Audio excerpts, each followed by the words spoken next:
I mean, I've got sunglasses. That's all we need. Yeah, that's the missing. There we go. Well, welcome to another exciting episode of On Your Radar, brought to you by Rosecrance, a podcast for mind, body, and spirit. I'm your host, Tom Farley. Today, we're talking about yoga, meditation, and the recovery inside recovery. I'd like to introduce our guest for today. First, Tommy Rosen is an internationally recognized yoga teacher, recovery expert, and the founder of a global movement and wellspring of healing practices and wisdom known as Recovery 2.0. He's a yoga instructor, podcaster, and he's helping people breathe new life into recovery every day. Welcome, Tommy Rosen. How are you? I am so delighted to be here, Tom. Thank you so much. Thanks so much. Also joining us today is Alicia Coletta. Alicia is a therapeutic recreation specialist at Rosecrance who leads a lot of the yoga, meditation, and Tai Chi therapies. Welcome, Alicia. How are you? I'm doing well. Thank you for having me. I'm very excited to talk to you both and to kind of pick your brain, Tommy. So thank you for being here. Yeah. Thank you. I'm so delighted. Thank you so much. Well, let me just open up. And tell you, Tommy, like before we did this morning, I actually got on, got into my, my comfortable clothes, got the yoga mat out, and I actually did what you said was the spinal warm up thing. I've done yoga before, hasn't sustained it, but there were so many things I can't wait to talk about. It was great. Well, I think that one of the biggest things for me is I've had back issues. I've gone to a chiropractor. They always tell me to stretch. And so I've always been kind of like, tentative of my back. And I got down there and almost immediately like, this actually feels good. And I not only physically was it helping my back, that stress and tension that I had worrying about my back, that through the other things that we were doing in that space, we're leaving too. So I got to tell you, oh my gosh, it works. Yes, Tom. Yes, it Right? does. Yes, it does. It does. First of all, thank you for doing that. Thank you for getting down on a mat and moving your body and breathing in a different rhythm than the normal default breath that we normally breathe in. And thank you for, doing a practice that breaks out of the pattern. Yeah. Breaks out of the pattern. That's really the name of the game for me on a daily basis is default back into addictive patterns, mentally, physically, energetically, or take actions that will break you out of those patterns and move you into the potential for something new to take place, which is really, really what recovery is the potential for something new to take place. Yeah, it really is. Because we don't think about that. We just think it's, we're changing. But what are we changing to? We're changing to something that we didn't think was in us. So who we really were, our true potential. We don't, because we think, well, I'm living this. This is my reality. It's like, no, there's something else there too that we're, unfortunately missing. But we don't know how to unlock that, do we? It's not widely taught or understood how we can come into contact with our true self, with our true nature, to calm the mind, to energize the body and detoxify the body, detoxify emotionally. If nothing else, a comfortable day. How about that? The idea of a comfortable day. Let's go all the way back and how did this all start? How did this all start for you? Tell us a little bit about your journey and like how did you not just get here, but how did you start this? The first part of my story, in a way, is not unlike the story of anybody who struggles with addiction. In my case, drugs and alcohol primarily. Very severe addiction in my adolescent years and early 20s. I reach a bottom, what I call a bottom of desperation. I literally don't know what to do next. I feel like I'm dying. I probably am. I probably was. And I reached out to my family for help. Long story short, my family was very much there for me and sent me off in Minnesota, where I began my recovery journey. It's just the beginning, again, very long story short. I really learned so much in treatment. And one of the things I learned is get to meetings, do something every day that's about recovery. And I started to do that when I left treatment. And I went to meetings every day for about a year. And I tell people that in my mind, I had my life over here. So, there's my life, and I'm going to leave my life and I'm going to go over to recovery. I'm going to go to a meeting, and I'm going to leave my life over here, and I'm going to check a box.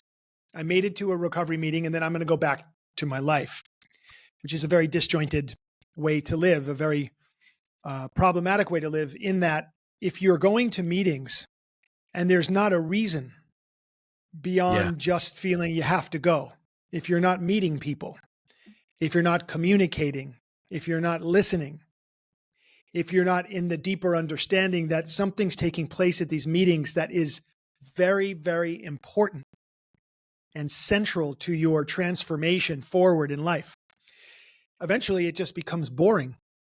You're disconnected in the first place. And what's going to happen is exactly what happened to me. Little by little, I just stopped going.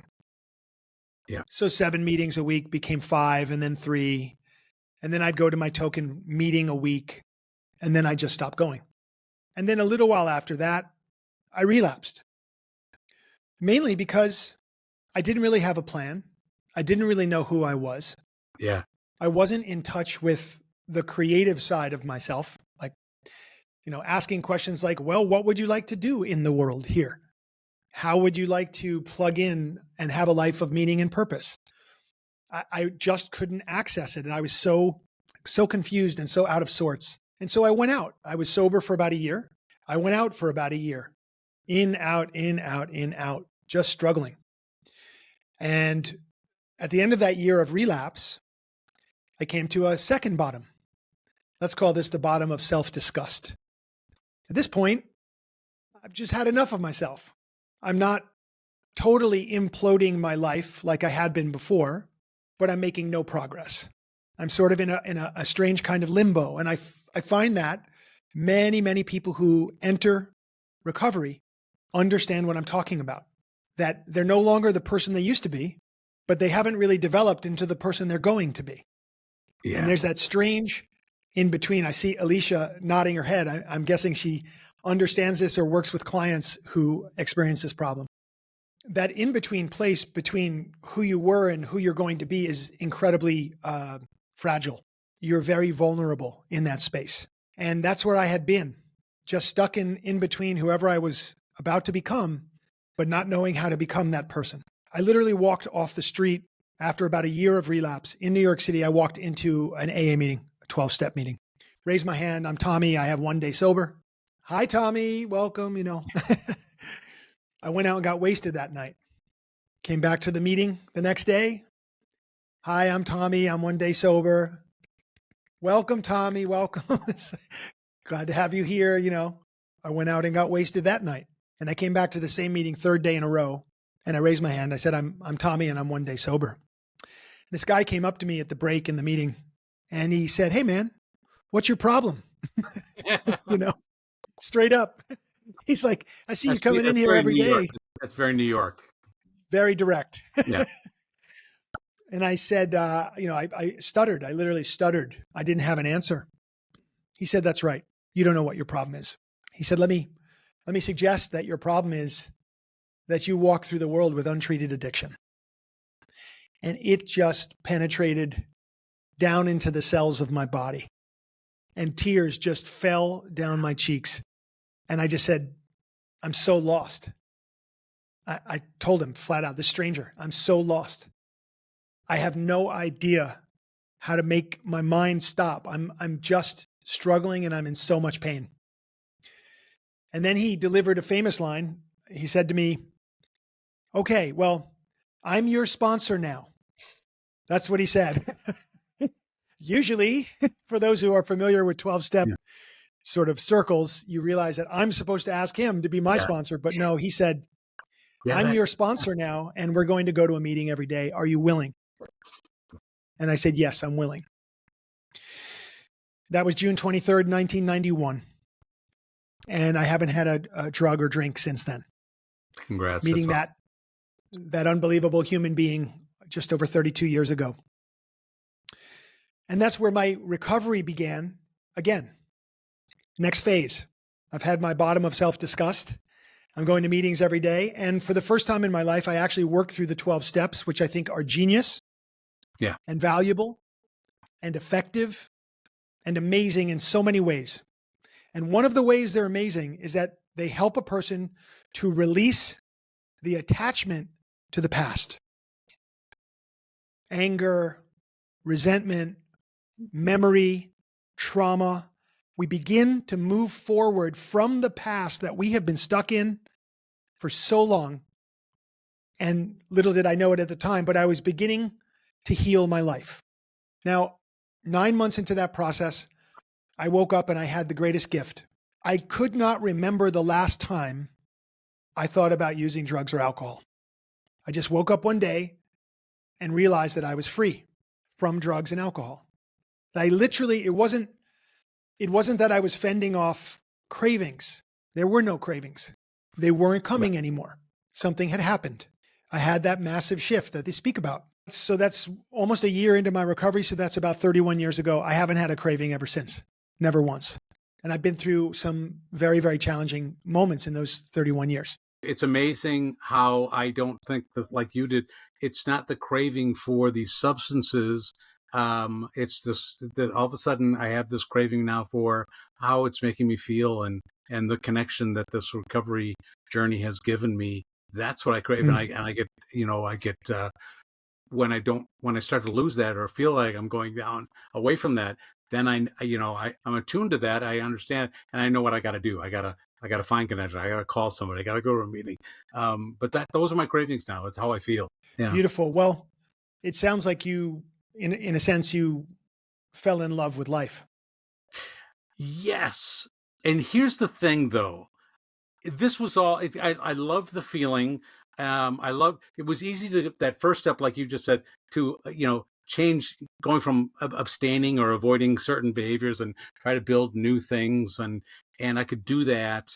I love, feeling connection and all that kind of, but this last piece, this spirituality piece, this thing that I sense is out there with these practices that the two of you, just the space that you live in. I'm like, Alicia, like, how do you, like, I'm sure you see this all the time with the clients that come in. We work on our addictions or our mental health and all these things and all the intellectual parts that of treatment, but this key ingredient.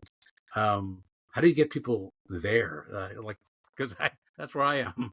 I'm loving what I'm hearing so far. Tommy, this is the first time I'm hearing your story or getting a glimpse at it, and it's very inspiring. I was nodding along because I am also in a recovery myself, and I could really relate to everything you were saying. So it's just very inspiring. And again, that connection is just so strong. Now with the clients, it's honestly, I'm in awe half the time because I will do this meditation or a yoga session or Tai Chi, and the clients will tell me, oh, this is the first time I'm actually experiencing true peace of mind. I'm not thinking about anything else. My body feels calm. There's this energy that I don't know how to describe, and it's just so cool to see that.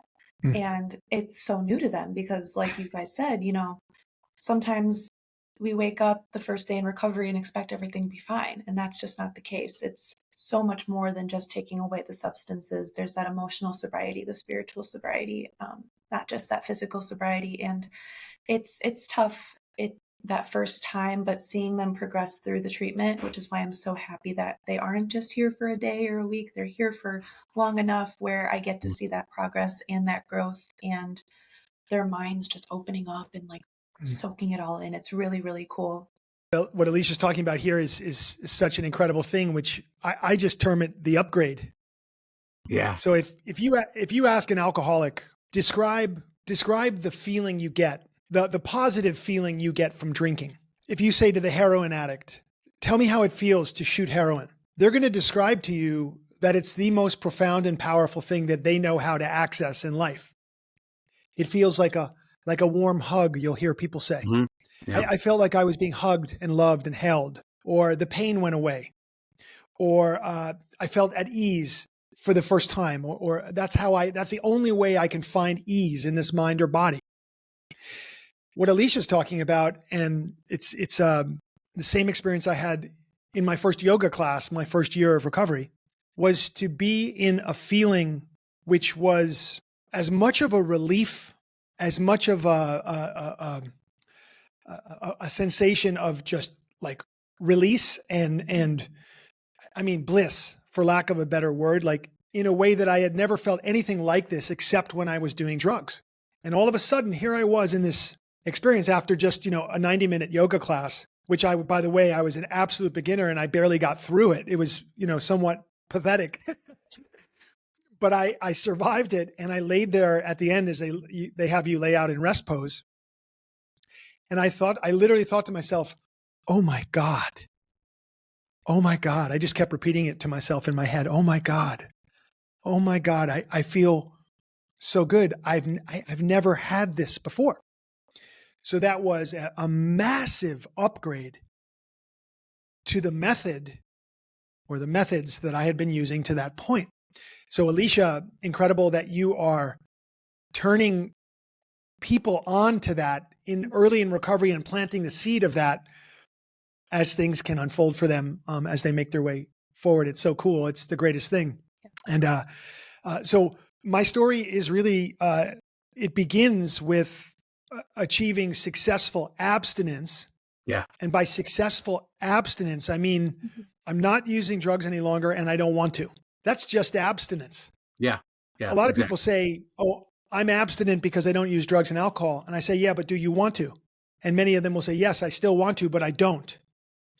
That's not abstinence to me. Abstinence is, I don't use this and I'm not worried about it. I'm not thinking about it and it has no charge. So that to me is where you reach really first stage recovery. And I think it's important. I believe it's a very important delineation. From abstinence, now you get into the work of life and living and thriving. Because if you're still worried about using drugs, still thinking about whether you're going to use drugs or not, even though you're not, it saps so much energy mentally and physically from your life that it's very hard to make progress. So for a little while at the beginning, we work on achieving abstinence and we do the work of the 12 steps and other modalities, and we get free of this thing. Now we're just beginning. And this is where life starts to happen now. This is where we get into relationships. We have a relationship with this body. We have a relationship with food. We have a relationship with our breath. We have a relationship with people, family, friends, romance, colleagues, everything. And lo and behold, all of us discover something very important when we get a few years into this process. I'm not good at relationships. Almost everybody. Yeah. Everybody. I have yet to meet the person in recovery who doesn't at some point go through the portal of maybe I should look at my relationship life. Maybe I should look at this thing called codependency. There might be an interesting inquiry there for me. And so this is how I started to identify this thing that is called the frequency of addiction, because I still had it. Even though I wasn't using drugs and alcohol, I was still in this vibration, this energy, this frequency of addiction. And I was still stuck in so many addictive behaviors. And I would remain stuck in those behaviors until I would reach my third and final bottom. And that's the bottom of self-realization. That's the one you've been waiting for. And that came for me at 12 years. And it involved romance and those relationships. It involved my body. It involved money and career. It involved health. Yeah. It involved stress and me having to look at my lifelong addiction to stress. One of those addictions that we don't necessarily think is there or realize fully, but it is so detrimental. And so my whole story and all the work I do in the world is about that third bottom and everything that took place after that.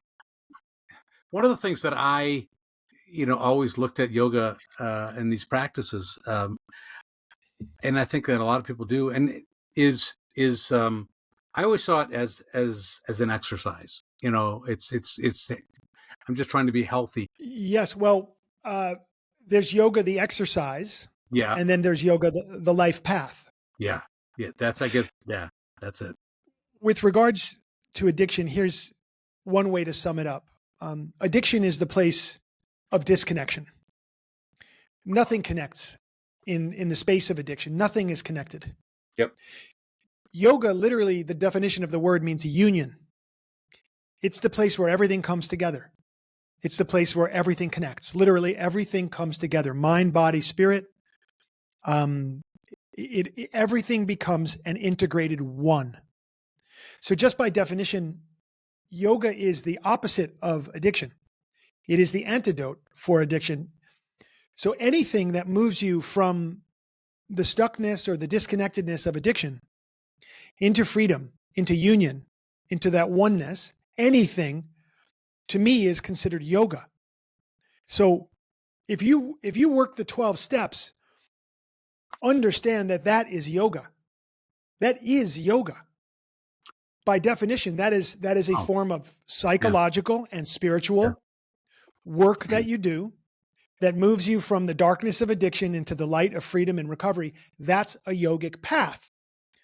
My work has just been to add in the physical pieces to move energy through the body. We practice physical yoga to be able to change our emotional state and our energetic state to break out of the frequency of addiction. We use the breath. And then to calm the mind, we learn how to meditate, to create a meditative mind. These practices, along with an overhaul in the way we address our relationship with food, combined with 12-step work, combined with whatever kind of therapy you might be interested in or drawn towards, I'm all for it. Different people need different things at different times.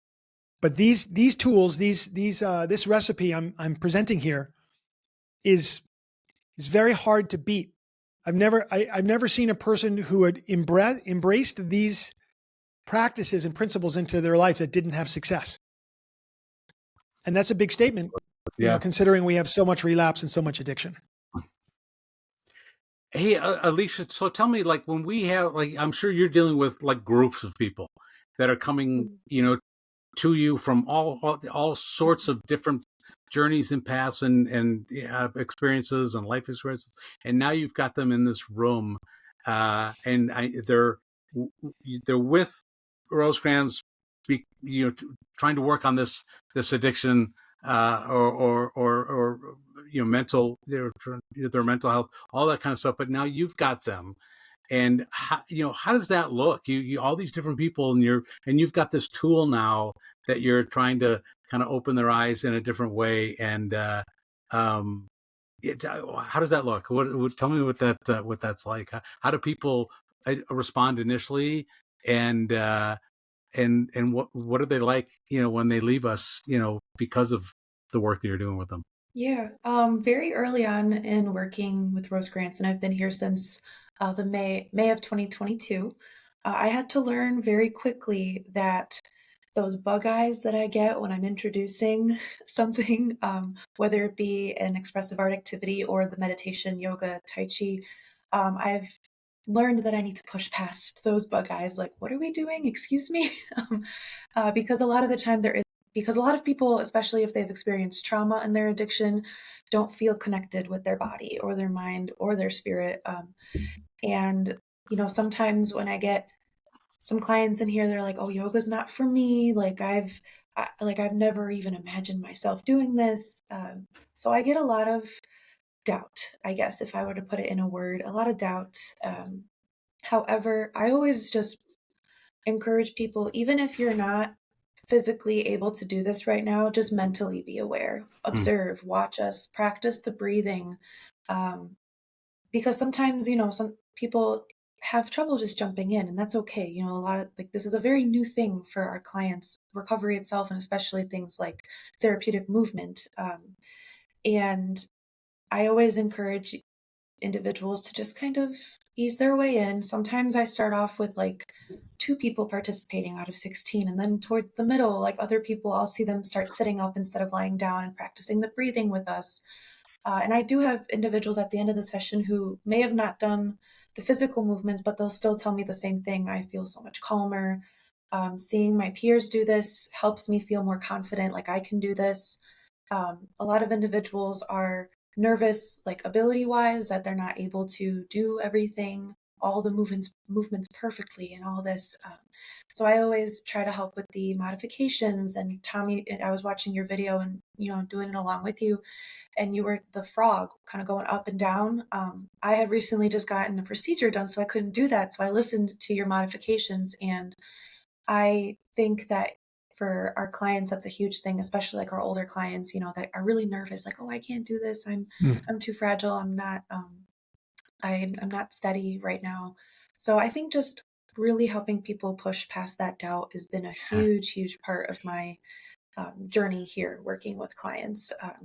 And then towards the end of their stay, like, you can just tell that not just with therapeutic movement, of course, everything combined, but if we're talking specifically the therapeutic movement sessions of Tai Chi and yoga, you can just tell there's so much less anxiety, so much physical tension.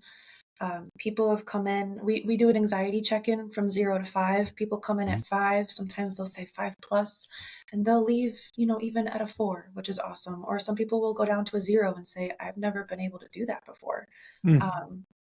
It's truly, it's awesome to see that the connection that our clients are making with their bodies, with their minds, with their spirit. It's really, really cool. I actually had a client, we did Tai Chi and yoga last week, and I had a client say that he had never been so kind to his body before, because I ended with a self-love meditation of expressing gratitude for your ability to move and all of that.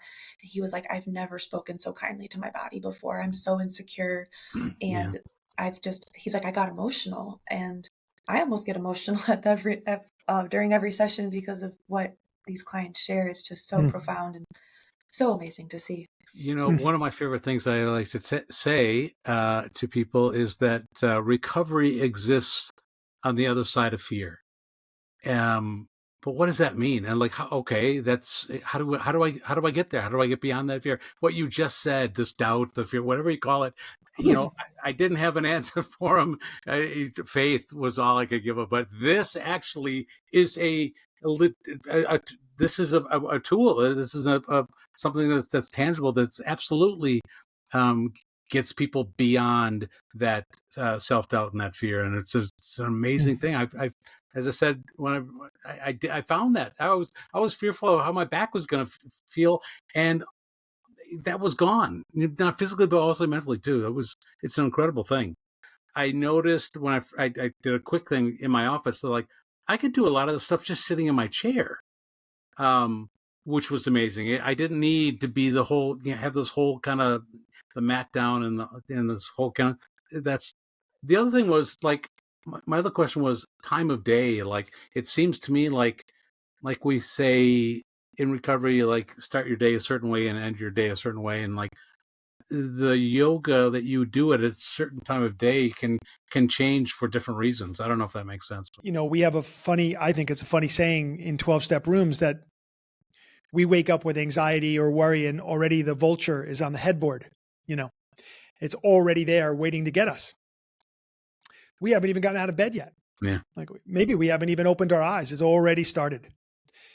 And I think many people feel there's nothing that they can do about that. Well, this is just me. This is just how I wake up. It's unfortunate that I wake up with anxiety, or I wake up with a depression, or I struggle in that way. I think that's almost everybody. Almost everybody is waking up skewing a little negative. Oh my God, I've got a huge day ahead. I've got to get the kids out the door. I've got a major report I've got to finish. I've got this to do, that to do. Oh my God. Like, I think people are doing that to themselves in bed before they get out of bed in the morning. Well, there's a practice and it's called sadhana. Sadhana means spiritual practice.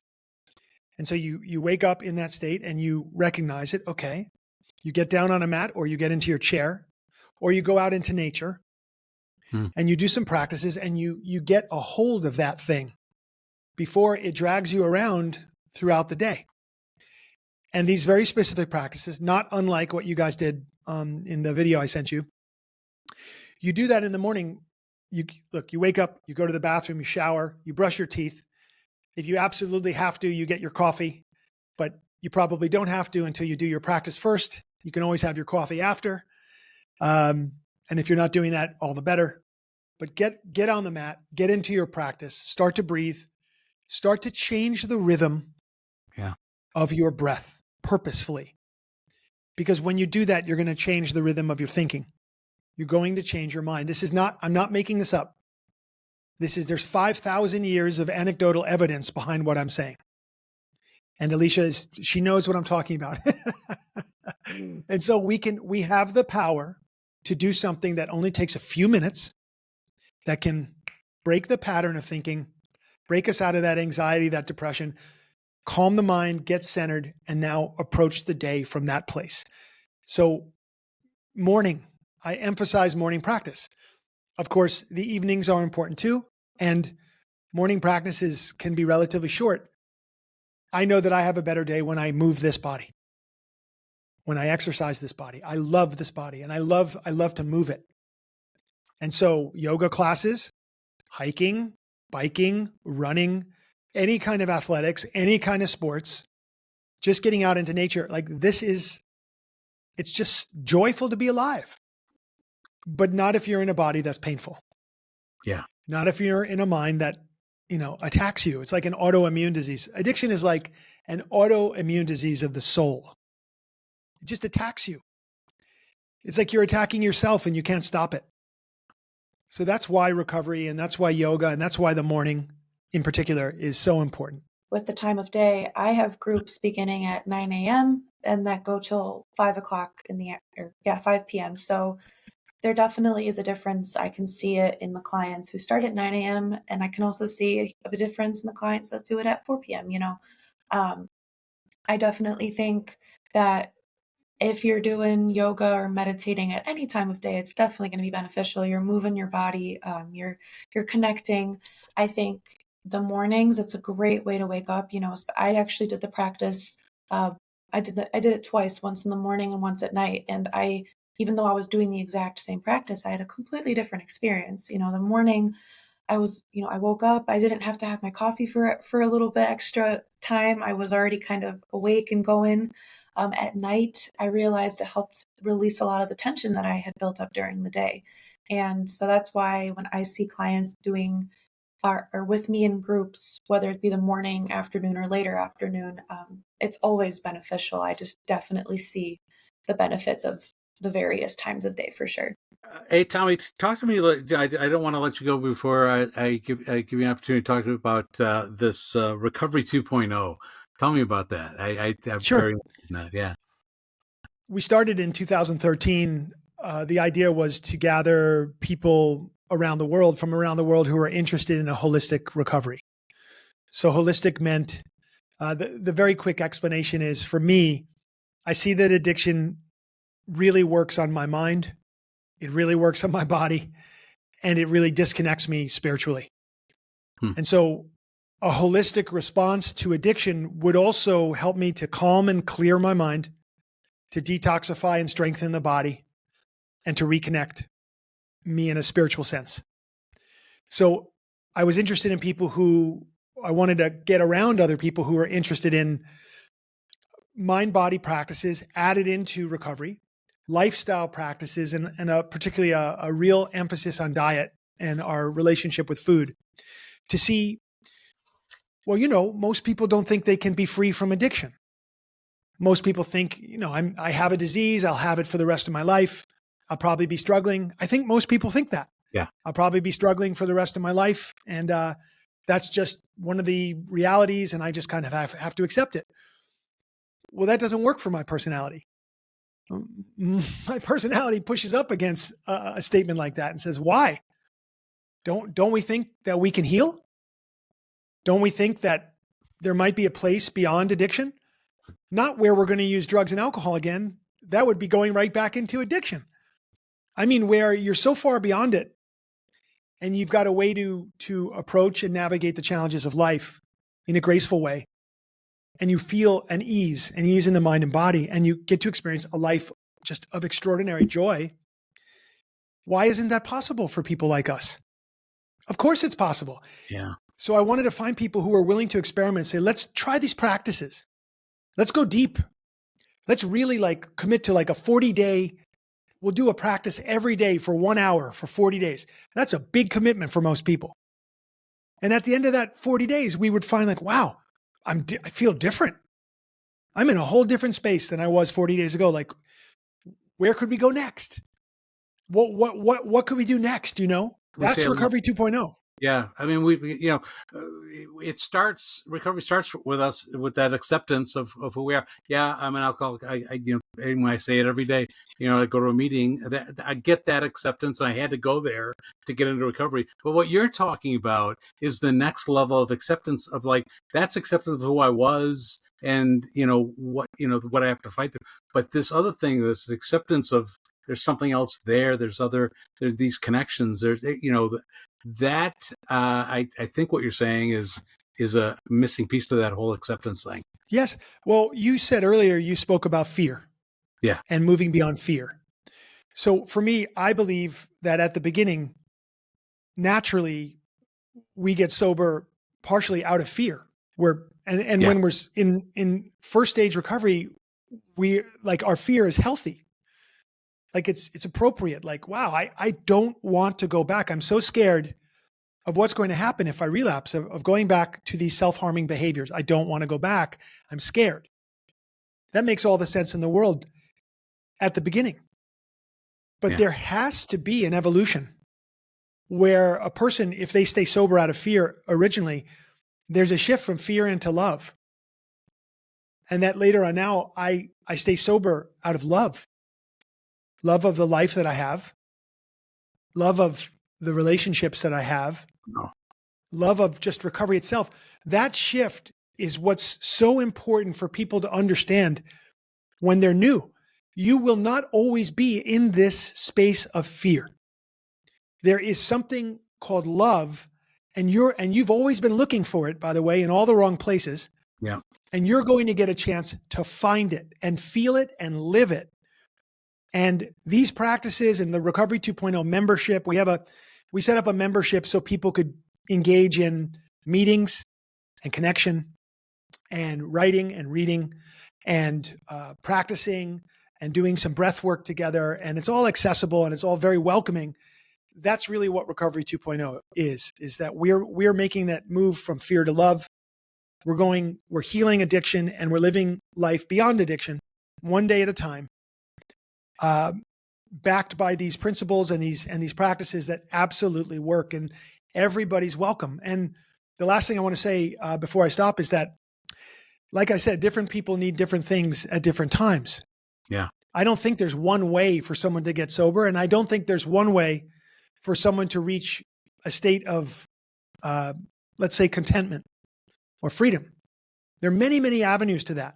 I just happen to work on the yogic avenues because I've seen them work so fast and so powerfully. So I just apply these techniques. They worked in my life. They set me free. They healed my back. I was in so much pain in recovery. And they helped me work on my relationships. And they little by little gave me a way to address all the challenges that were coming in recovery so I could finally break out of the frequency of addiction and finally live free, really free. And I want that for anybody who wants that. I want that for anybody who, if you're listening to this and this sounds good to you, then come find me and let's work on it together. That's pretty much how I feel. Wow, that's fantastic. I'm so glad, Alicia, that we're doing this here at Rosecrance. Again, there's so much to treatment, but then these things, the art therapy, the drum therapy, the movement therapies. I feel that's bringing you back to being a human again. With fear, I always tell people, and this is something that helped me very early in my recovery, is having courage doesn't mean the absence of fear. Like doing something doesn't mean you're not going to be afraid. Having fear and anxiety is healthy. It means we're alive, we're feeling things, we're not numbing, we're not bearing them down. And I think that's really scary to people, is they're scared of the fear. They're scared of the anxiety, regardless of what that anxiety and fear surrounds. And I think something like therapeutic movement or recreational therapy in general, any kind of therapy, like you said, it all everyone has something that works for them. We just have to help them find it. Whatever people are doing, I hope that it's something that does help them push through that fear, push through that anxiety, help them connect with their mind, body, and spirit. And that's something I get to see all the time with our clients, especially in my therapeutic movement groups. And it's so cool. It really is. That's fantastic. Well, any last thoughts, Tommy? A couple things. I just want to say that, I actually, I'm not even kidding about what I'm about to say. When I hear about treatment centers like yours and where people are doing, this kind of stuff, in all seriousness, I think to myself, I want to go. I want to go. I'm not even kidding. Like I want to check in to treatment. I want 3 meals a day made for me. I want to be in group and talk about what's going on. I want to do some yoga with Alicia, definitely. I want some Tai Chi in my life, and I want time to reflect. I mean, I'm telling you that it sounds really, really great to me. And I spend a lot of my time trying to convince people who are stuck in addiction, this is a really good thing. This is a really good thing. If you go there, you will, and they think I'm out of my mind. Like, you might think I'm out of my mind, which is fine. but it's like, I'll have what he's having. It's the greatest deal in town. An opportunity to change your life and to get out of some of these tough patterns that don't serve you, that we all know in our heart, this is not going to end well. Yeah. If I keep doing this is not going to end well. Anyway, I have a podcast also called In the Circle with Tommy Rosen. And all the Recovery 2.0 stuff you can find it just by Googling Recovery 2.0. And thank you for asking me to be here with you today. And I sincerely celebrate both of you and all the people there and all the work you're doing. And if I can support in a bigger way in any way, please always call on me. I so appreciate it. I loved that you've moved me closer to this. Just me myself. Just working on this podcast was I've learned a lot. So I really want to thank you both.